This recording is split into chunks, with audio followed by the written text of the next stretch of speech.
मेरठ का एक खौफनाक हत्याकांड, प्यार, धोखा और अंधविश्वास की सच्ची कहानी।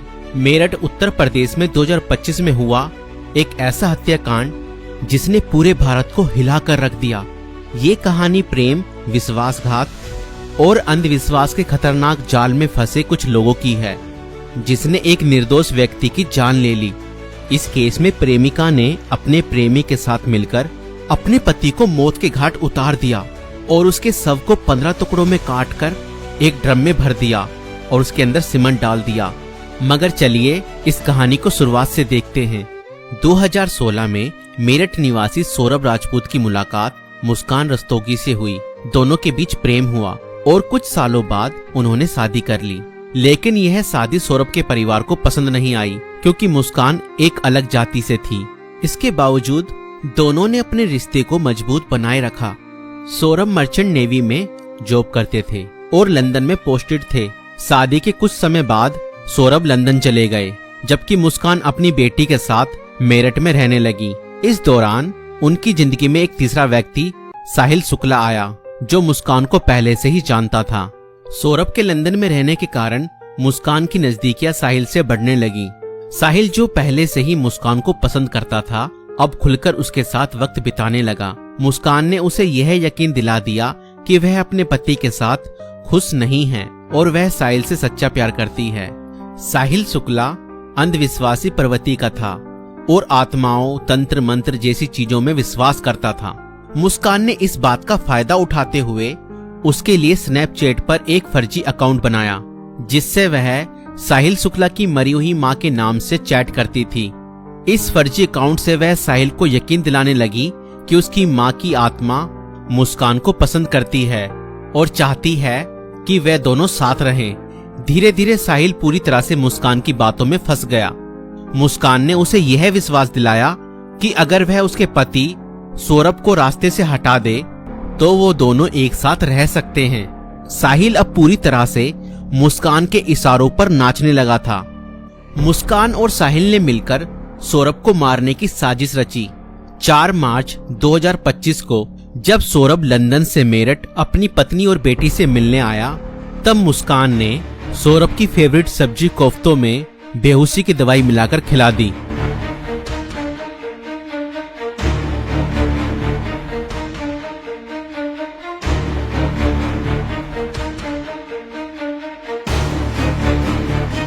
और जब सौरभ बेहोशी की हालत में बिस्तर पर पड़ा था, तब मुस्कान ने अपने दोस्त साहिल को बुला लिया और रसोई में जाकर वो बड़ा और धारदार चाकू ले आई, जो मुस्कान और साहिल ने पहले से ही प्लानिंग करके खरीदे हुए थे। और करीब 20 मिनट तक साहिल ने मुस्कान को बताया कि कैसे उसे अपने पति का वध करना है।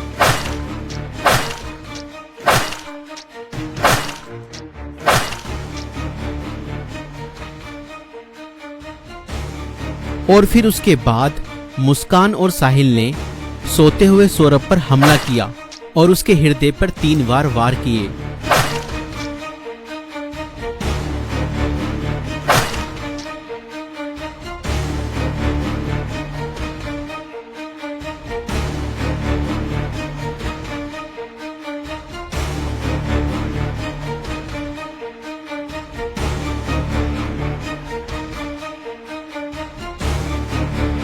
और घर में पड़े कूलर को भी ऑन कर दिया ताकि उसकी आवाज किसी को भी ना सुनाई दे। जब उन्होंने सौरभ को खत्म कर दिया, उसके बाद वह उसकी बॉडी को बाथरूम में ले गए।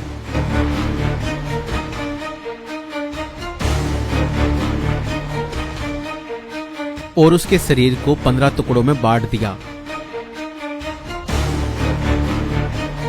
सौरभ को खत्म करने के बाद उन्हें इस बात की चिंता हुई कि अगर सब बरामद हो गया तो पुलिस उन तक जरूर पहुंच जाएगी।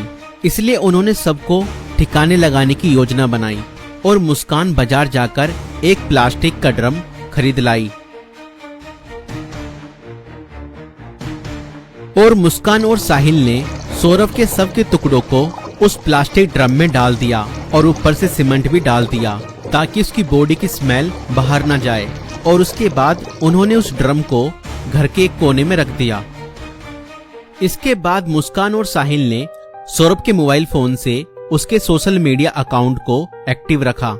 उन्होंने सौरभ के अकाउंट से हिमाचल प्रदेश की शिमला की तस्वीरें और स्टोरीज पोस्ट की ताकि लोगों को लगे कि वह घूमने गया है। उन्होंने उसकी फैमिली और दोस्तों को यह यकीन दिलाने की कोशिश की कि सौरभ जिंदा है और बाहर यात्रा कर रहा है। इस दौरान मुस्कान और साहिल खुद भी शिमला घूमने चले गए ताकि अगर कोई लोकेशन ट्रैक करे तो किसी को शक ना हो, लेकिन किसी भी अपराधी की तरह वह भी ज्यादा समय तक बच नहीं पाए। सौरभ के परिवार ने जब उससे संपर्क करने की कोशिश की और कोई जवाब नहीं मिला तो उन्हें शक हुआ। परिवार ने मेरठ पुलिस में गुमशुदा की रिपोर्ट दर्ज कराई।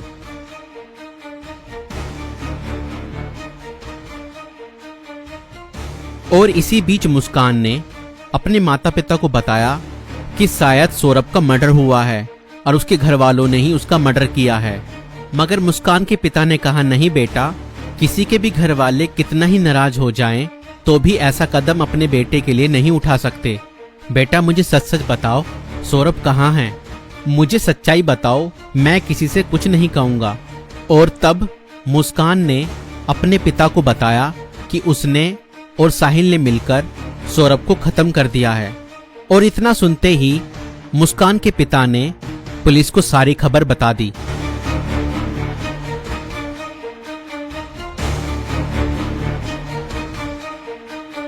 और पुलिस ने तुरंत मुस्कान और साहिल को गिरफ्तार किया और उस प्लास्टिक ड्रम को भी बरामद किया जिसमें सौरभ के शव के टुकड़े थे।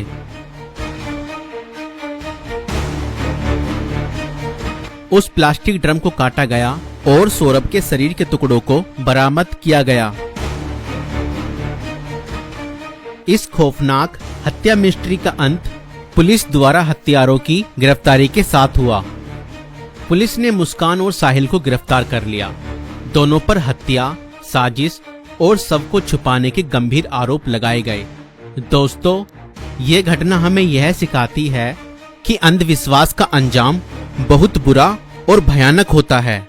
साहिल ने अपनी मां की आत्मा के नाम पर बनाए गए एक फर्जी अकाउंट पर भरोसा किया और हत्या जैसा अपराध कर दिया।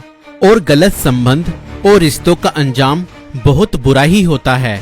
मुस्कान ने अपने फायदे के लिए साहिल को मानसिक रूप से कंट्रोल किया और हत्या तक करवा दी। और कानून से कोई नहीं बच सकता, चाहे अपराध कितना भी चालाकी से किया जाए। पुलिस की जांच और सबूतों के आधार पर अपराधी पकड़े ही जाते हैं। इसलिए रिश्ते सोच समझकर बनाएं और जीवन साथी चुनने से पहले सामने वाला मानसिक रूप से कैसा व्यक्ति है यह जानने की कोशिश करें। साथी चुनते समय सूरत पर नहीं, सीरत पर ध्यान दें। इस वीडियो को बनाने का उद्देश्य संसार में बढ़ रही बुराइयों से अवगत कराना है। दोस्तों, आपकी इस वीडियो को लेकर क्या राय है हमें कमेंट्स में जरूर बताएं। और ऐसी और वीडियो देखने के लिए